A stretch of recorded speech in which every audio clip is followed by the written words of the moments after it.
So as the title says, and as I just alluded to, we're going to be talking about interactions between solid Earth, sea level, the cryosphere, and oceans. And I'm part of the Earth system modeling team at Los Alamos National Laboratory, which is part of a broader Earth system modeling effort within the US Department of Energy. And the work in the projects that I'll be describing today largely came out of a early career research award to look at adding regional sea level to the DOE's Earth system model. And a lot of the knowledge and work and expertise that I'll be showing really came from the two postdocs who were working with me on the project over the last few years. And that's Holly Hahn, who is now at NASA Jet Propulsion Laboratory as a NASA postdoc fellow, and Sophie Coulson, who is now a assistant professor at the University of New Hampshire. And I will mention sort of our long list of collaborators as we go. So the overall outline is to sort of give a little bit of background on sea level variations, and then give a survey of work we've done on interactions between sea level and different parts of the climate and Earth system, specifically ice sheets, ocean, and solid Earth and earthquakes. And this little diagram on the right, which was inspired by a figure by Sophie, will sort of be the guiding map of the work. So the motivation, as I alluded to, is related to the Energy Exascale Earth System Model, or E3SM, which is developed by the US Department of Energy for different sort of DOE mission applications and looking at energy impacts and the effects of climate change. And one issue that became clear and sort of motivated this whole project is that sea level change, despite being one of the primary impacts of climate change, is not explicitly represented in Earth system models. So an overarching goal of this work is to better understand these sea level processes and how they interact with climate processes, and work towards including sea level representation in the E3SM climate model and its components. So I won't talk a lot about E3SM, but it is sort of the motivation. And it is, like many Earth system models, it has sort of a hub and spoke approach where there's a central coupler, and then there's different components for the atmosphere, land, river, ocean, sea ice, and land ice or ice sheets. And sort of what we're working towards is an additional component or representation of solid Earth and sea level effects.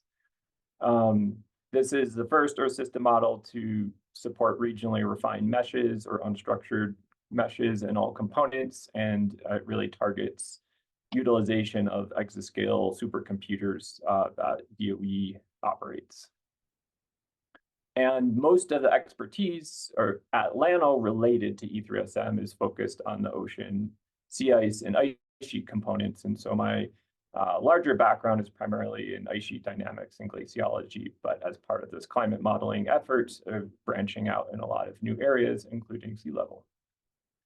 So a brief overview, which may be familiar to many of you, on sort of the sources of sea level change.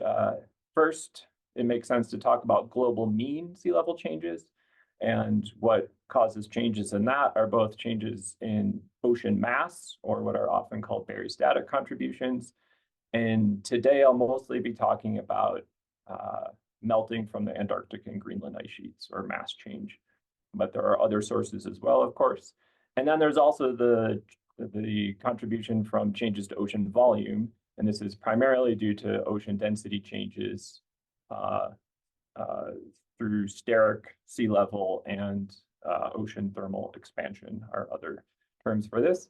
But you can also get sort of effective changes of the ocean volume through changes to the seafloor bathymetry, and which is in effect the capacity of the ocean basins, which will lead to a sort of implied height change.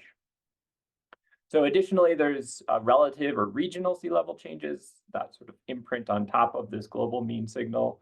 And the one that we'll be talking most about today are the solid Earth gravitational, rotational, and deformational changes, often abbreviated GRD, and I'll use that abbreviation a lot today.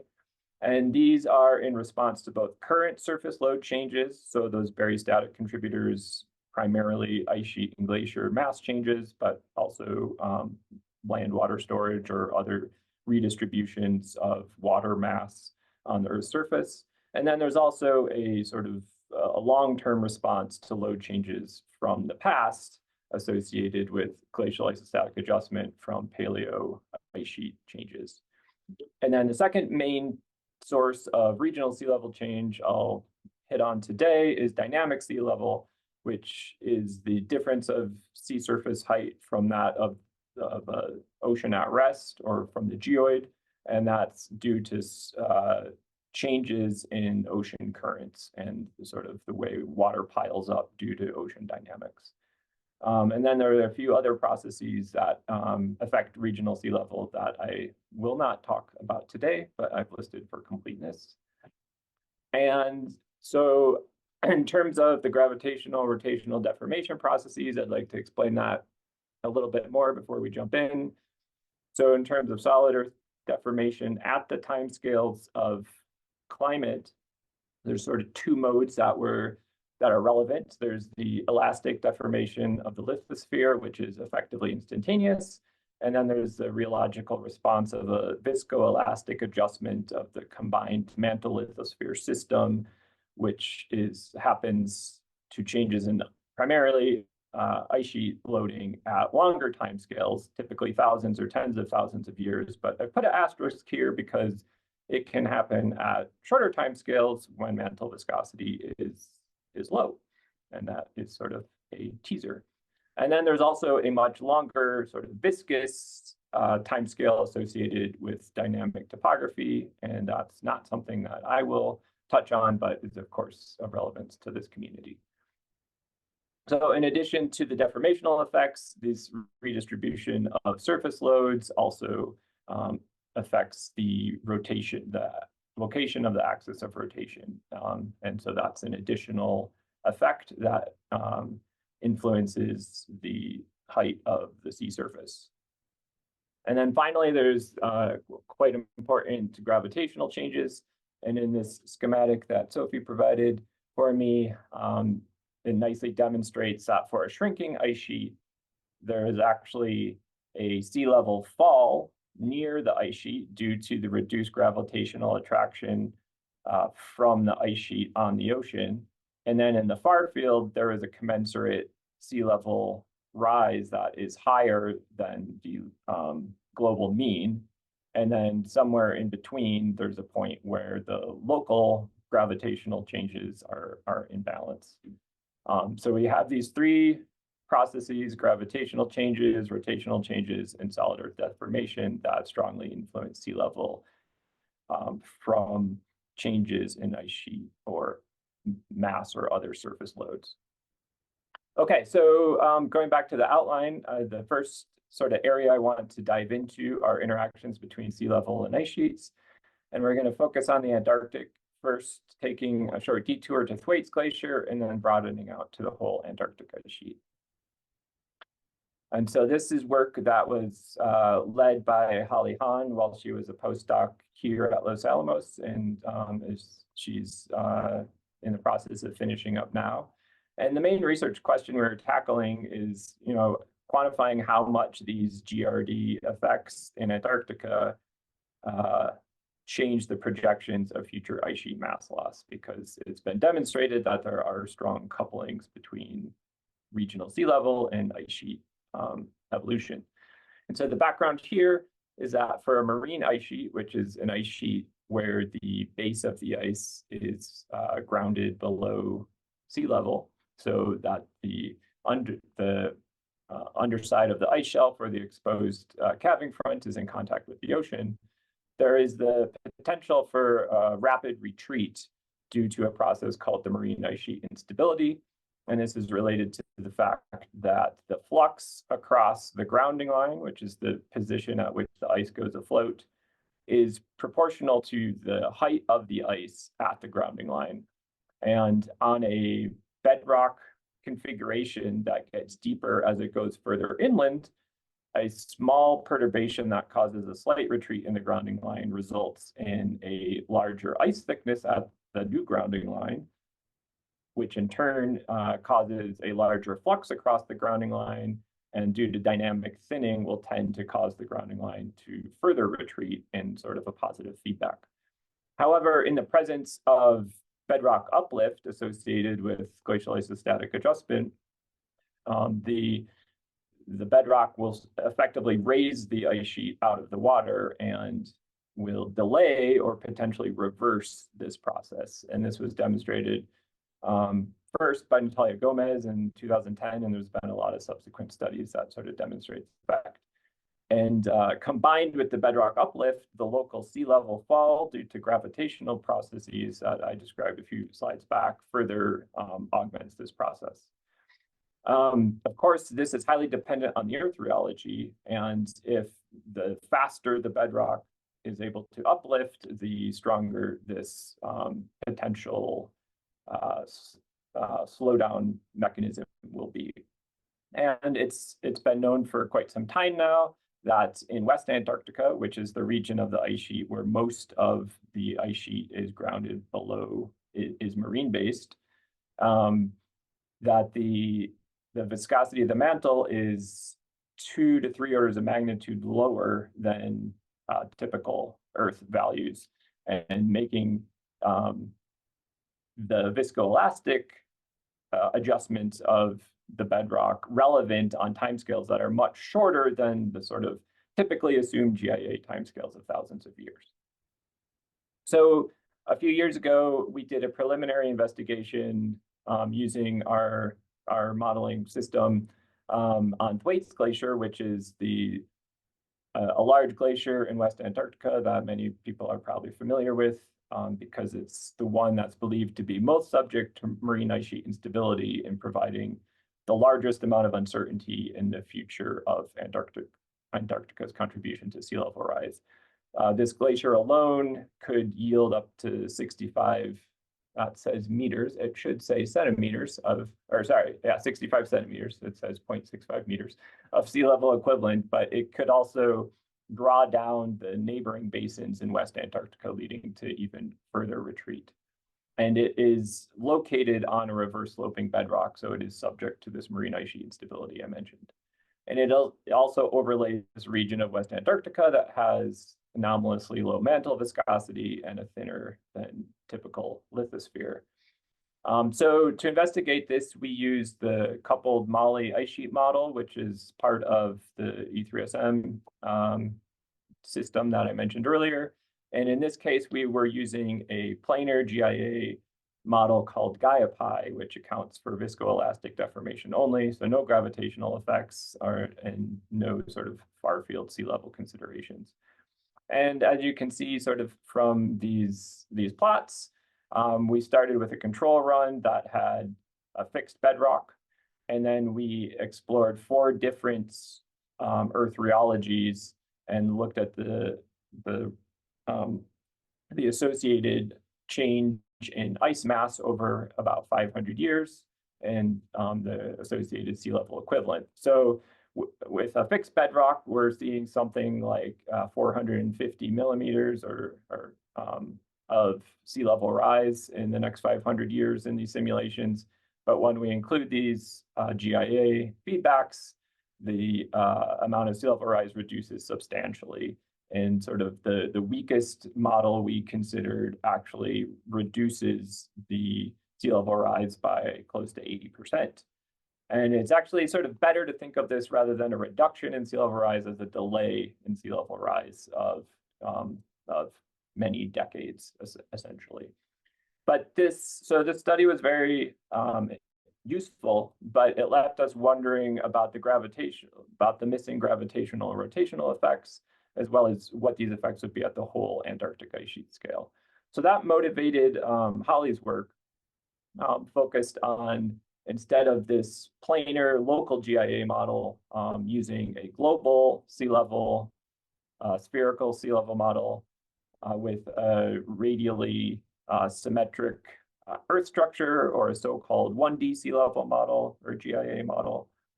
And this includes viscoelastic rheology, and we'll account for the gravitational, rotational, and deformational effects.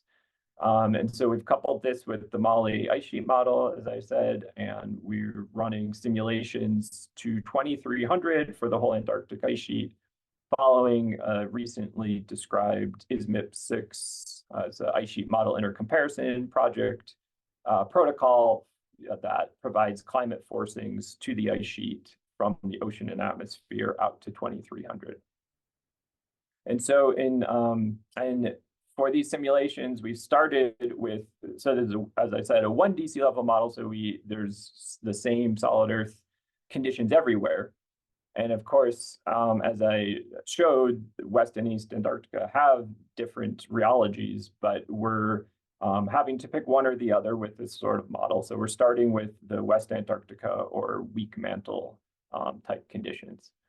And because this is a computational series, webinar series, I thought I would throw in this nice work that Holly has done on convergence testing of model resolution between these two models. So MAHLI is a planar model that uses Voronoi tessellation, unstructured mesh.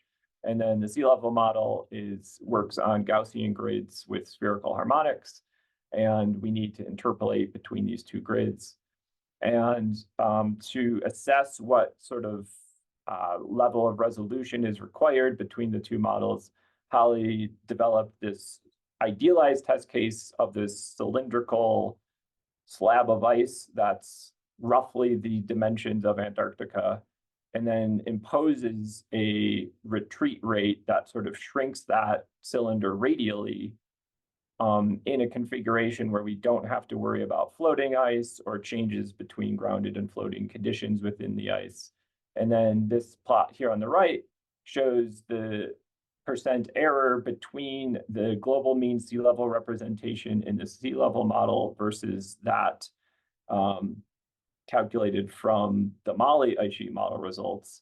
And we find that if we increase the sea level model to something that's effectively like a 5-kilometer resolution in this part of the sphere, then we can reduce the differences between the representation of sea level between the two models to within a few percent. And so this is consistent with previous work that found like a 4 to 8 kilometer resolution for sea level modeling in Antarctica is appropriate. Okay, so moving on to some results. These are results for 4 different experiments with the fixed bedrock configuration first. So black is our control run, which has little change in sea level. Blue is RCP 2.6, which is a low greenhouse gas emissions scenario. And then red and purple are 2 high greenhouse gas emissions scenarios with ocean and atmosphere forcing coming from 2 different climate models that behave somewhat differently in the Antarctic. So you can see that under low emissions with the fixed bedrock case, we're seeing less than a 10 centimeter sea level rise.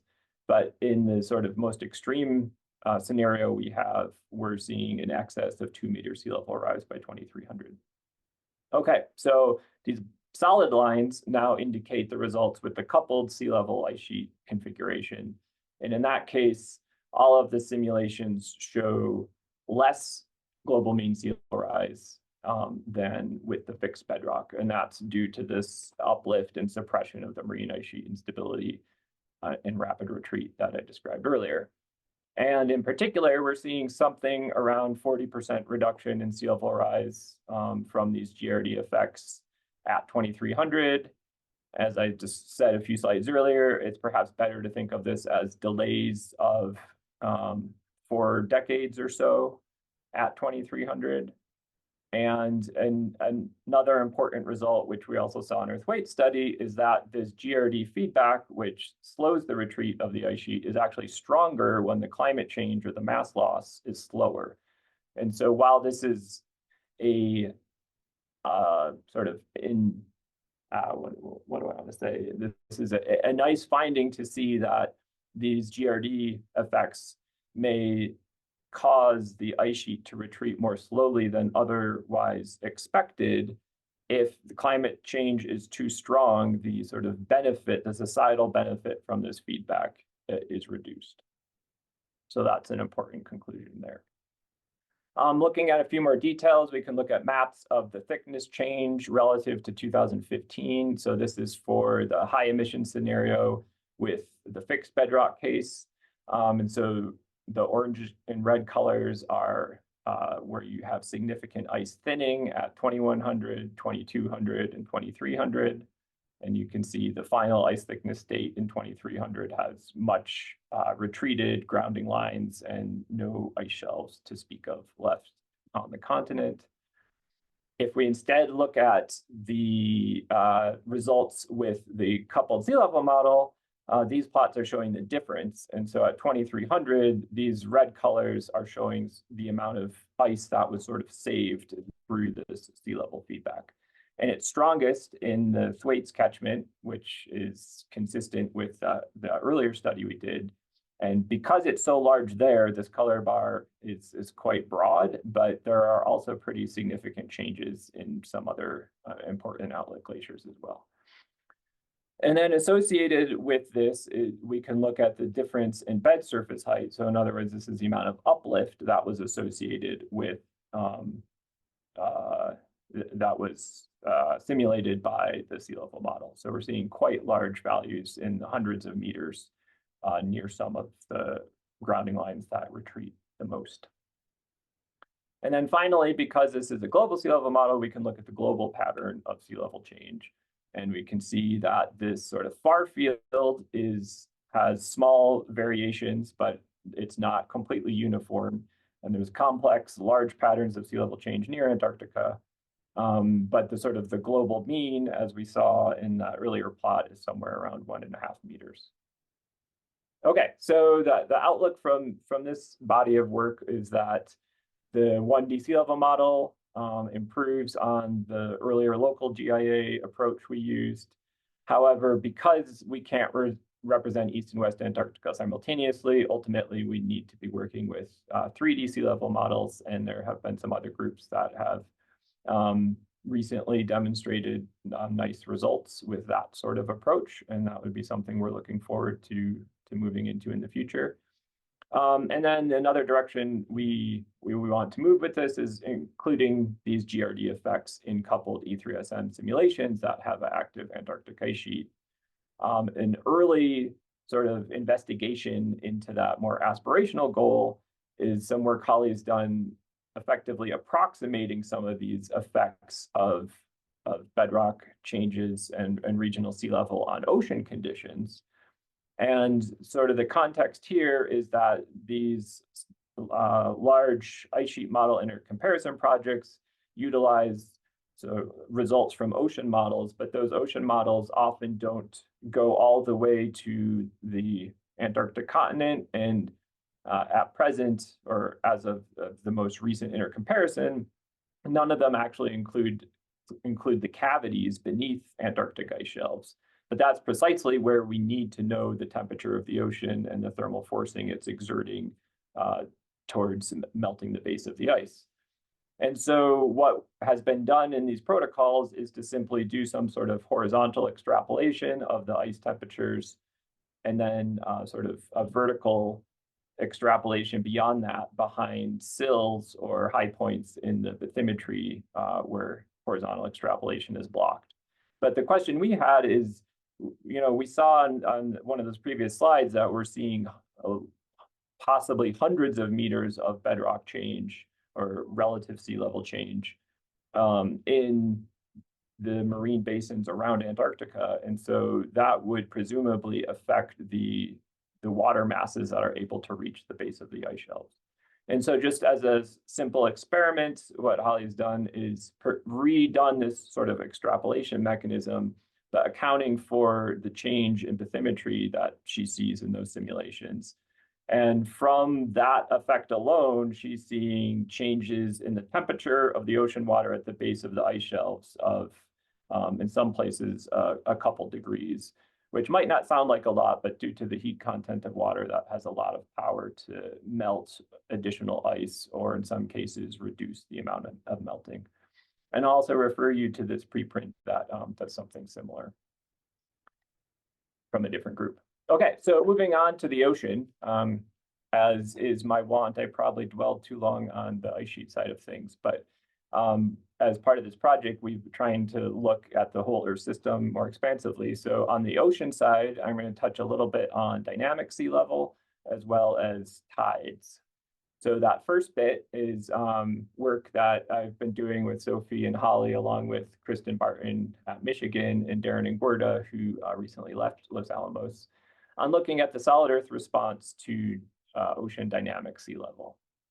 So as I mentioned in the introduction, this is the deviation of the sea surface height from the geoid, sort of as demonstrated in this nice diagram here on the right. And this is a standard output of global ocean models that you will find in the CMIP archive. However, these global ocean models don't account for solid Earth changes or self-attraction and loading typically, at least at these sort of CMIP type simulations. Those sort of features are typically not included.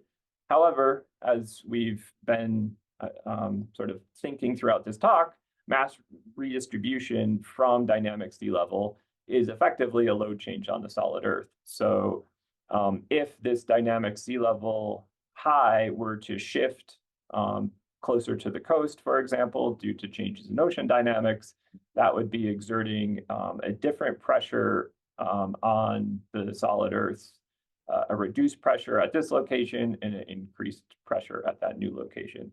So sort of tying these different threads together, the question that we had was, how much does this solid Earth deformation effect, or these GRD effects, really modify the dynamic sea level that is a standard output from these ocean models?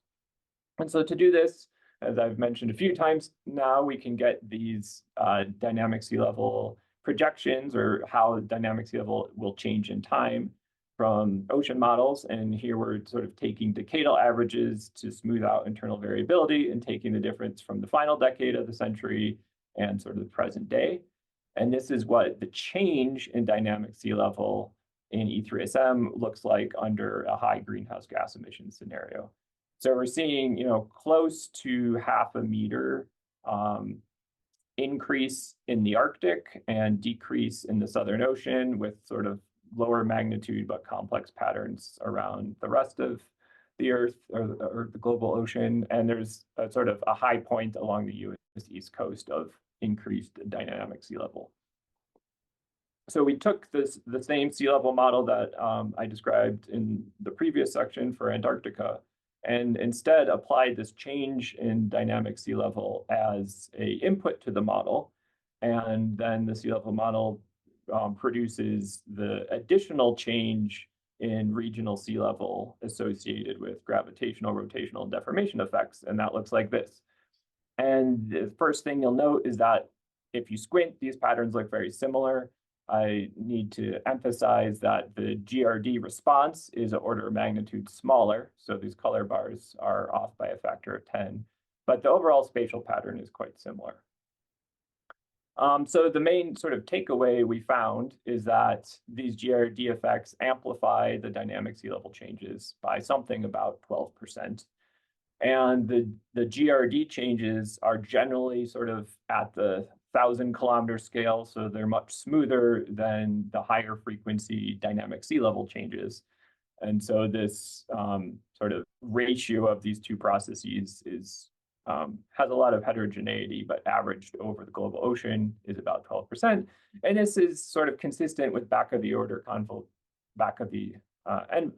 envelope calculations related to the gravitational effects of ocean self-attraction and elastic deformation of like a typical oceanic lithosphere. And these results are actually quite similar to a paper from about 10 years ago that was doing a similar calculation. So looking a little closer, we can see that the self-gravitation effect has the largest magnitude and the smoothest spatial pattern. Rotation is smaller and has the sort of characteristic dipole pattern associated with the shift of the rotational axis. And then deformation is somewhere in between and is more localized, but tends to counteract the gravitational changes. So to sort of summarize this little piece, These GRD effects amplify dynamic sea level changes by about 10 to 15%. However, the solid Earth is really responding to ocean bottom pressure, and dynamic sea level is only one component. Steric changes in the density of the water column are also important. So ongoing work we're getting into is also looking at including these steric density anomalies.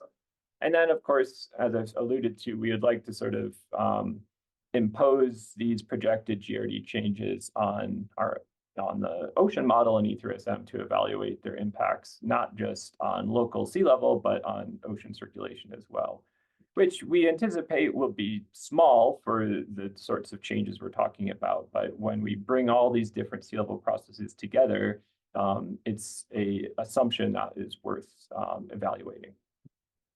Okay, so then the sort of the second area of ocean-related sea level interactions, it has to do with tides. And this is work that was led by Kristen Bartman at the University of Michigan. This was the main focus of her PhD. She's recently graduated. And our team sort of contributed some of the estimates for regional sea level changes. And the goal of her work was to evaluate how regional sea level and other changes in the cryosphere affect the future tides. And so Kristen did this by assessing changes in the strength and the magnitude of tides under a few different scenarios using the MPAS ocean, which is the ocean component of E3SM, using the barotropic or depth average version of the model that includes tides. And I'll note that the tides in MPAS ocean include self-attraction and loading, which is effectively the same physics as the GRD processes I've been describing.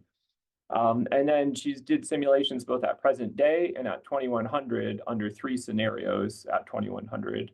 The first is accounting for the thinning of Antarctic ice shelves, and so changes in the shape of those ice shelf cavities I mentioned. The second is accounting for changes in relative sea level from both mass loss from Antarctica, Greenland, and mountain glaciers, as well as aerodynamics. And this includes all of the GRD effects we've been talking about. And the final one is the elimination of land-fast sea ice in the Arctic and Antarctic, which is the sea ice that is frozen to the either the shoreline or the ocean floor and is effectively rigid. So the main results are here. So combining all three of those scenarios together, Kristen demonstrated this map of changes in the M2 tidal amplitude, which is the largest tidal amplitude coming from diurnal variations from the moon, at 2100 relative to 2015. So we're seeing changes in tidal amplitude of a few centimeters. If we break that down into the effect from ice shelf cavities, sea level change, and land-fast sea ice, you see that most of that signal at first glance is coming from ice shelf cavities. But if we look a little closer, and these maps on the right are just zoom-ins of the North Atlantic and the West Pacific, you can see that the ice shelf cavity effects are primarily experienced in the open ocean, and the sea level changes, while small in the open ocean, can be quite important locally along some coastlines, most notably the North American East Coast and the Asian East Coast. And in those places, we're seeing the potential for tidal amplitude changes of 3 or 4 centimeters locally. So just summarizing what I just said, that a few centimeters impact on tides from regional sea level changes, but those impacts are highly spatially variable. Okay, so this kind of brings us to the final section of this work, which is a little bit outside the theme, but I think is still interesting and related. And this has to do with interactions between solid Earth deformation and earthquakes in the Arctic. To stay on theme, I've called this a sea level earthquake interaction, but we're really talking about solid Earth deformation here. So this is work that was Sophie's postdoc fellowship project here at Los Alamos that she's continuing at New Hampshire.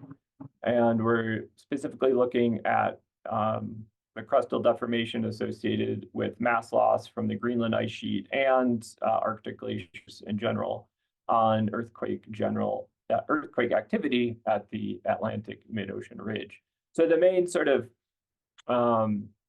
research question that motivated this was we were simply wondering, is it possible that climate-induced ice sheet melt could have an impact on earthquake activity, and what would that look like under both sort of current historical conditions and future projections? And so what Sophie did here was to take data sets for the mass balance for the Greenland ice sheet and Arctic glaciers, use that as an input to the sea level model that we've been talking about, or a similar model, which will give the equilibrium ocean load. And then using love number theory, Sophie was able to calculate horizontal and vertical crustal motions. And she has a nice paper from a couple years ago sort of summarizing this globally.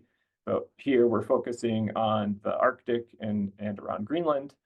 And by taking spatial derivatives, she's able to, of crustal deformation, she calculates the 3D strain tensors in this region. And so in order to sort of dig into how this might relate to earthquake activity, we focused on the mid-ocean ridge because there's obviously a lot more earthquakes in that region than in the rest of this sort of Arctic area. And we've excluded Iceland because sort of the anomalously high earthquake rates that are caused by different processes other than, or more complex processes than we thought we could address with this approach. And then Sophie has calculated the normal strain rate along the mid-ocean ridge over this time period. And what is being mapped here is just the component of the strain rate associated with the crustal deformation processes. And so this is sort of an enhancement or a detraction from the background strain rate at the mid-ocean ridge, which is, of course, generally extensional. And so the hypothesis we had, or the question we had is, do increasing extensional normal strain rates across the mid-ocean ridge lead to an increase in earthquake occurrence rate, and can we evaluate that in both space and time? So first, looking in space, the plot on the left here shows the mean strain rate at the different locations that I just showed on that map. And on the y-axis is the relative earthquake occurrence rate over the historical period. And you can see that where the crustal deformation associated with land ice mass change is leading to additional extension at the mid-ocean ridge, earthquake rates are higher, and where those GRD processes are leading to relative contraction, earthquake rates are lower. So there's sort of a tantalizing relationship here. We don't know if there's causation, but there's some sort of correlation between these extension and contraction and earthquake occurrence. And Sophie's also looked in time. And so now we're looking at time series from the early 1990s to 2020. And for the locations on the mid-ocean ridge that are experiencing GRD-induced extension, that extension is actually slightly increasing over this couple decade period. And the places experiencing relative contraction, that contraction is slightly increasing in magnitude over this historical period. And in terms of earthquake occurrence, if we separate that out into the regions of relative extension and relative contraction, there is some indication of an increase in earthquake occurrence rate for the regions experiencing increased extension, sort of in parallel to the increase in magnitude of that extension. Whereas in the contraction case, there seems to not be an obvious correlation. So to summarize where this work is at, we see these sort of tantalizing correlations in time and space between extensional normal strain along the mid-ocean ridge and higher earthquake occurrence. However, more work is needed to quantify this relationship and tease out if there's actually causation happening there. But an interesting perspective that Sophie has sort of added to this work is that while these perturbations to the strain rates at the mid-ocean ridge are relatively small now, if we look at future emission scenarios where ice sheet mass loss is expected to be much larger, these strain rates are going to be an order of magnitude larger. And so if what we're seeing is sort of some hint of this relationship in historical conditions, then we may expect that by 2100 and beyond, that there would be a more detectable signal and effect that will happen. So exciting early research, but certainly more work needs to be done. Okay, so to summarize, sort of coming back to this motivating figure, our team has been investigating interactions between sea level, the solid Earth, the cryosphere, and the ocean, focusing mostly on ice sheet interactions, but expanding more into ocean processes and as well as solid Earth and sort of and earthquake effects. And as I mentioned a number of times, and as we see these different types of processes interact with one another, the spatial patterns of sea level change are highly variable. And then finally, the sort of main takeaways from this list of projects is that the solid Earth ice sheet feedbacks are critically important in West Antarctica. The sort of other processes I've talked about are smaller, sort of second order over the century timescale we've considered, but they may become important as climate change continues. And then I'd like to sort of leave you with this aspiration we have with ETHERSM working to incorporate the different representation of sea level processes across its components. And I didn't touch on that much in this talk, but that's sort of ongoing work. And so with that, I'd like to conclude and thank you for your time. And I'd like to acknowledge our funding through the U.S. Department of Energy's Office of Science and various high performance computing resources that we utilized. So thank you.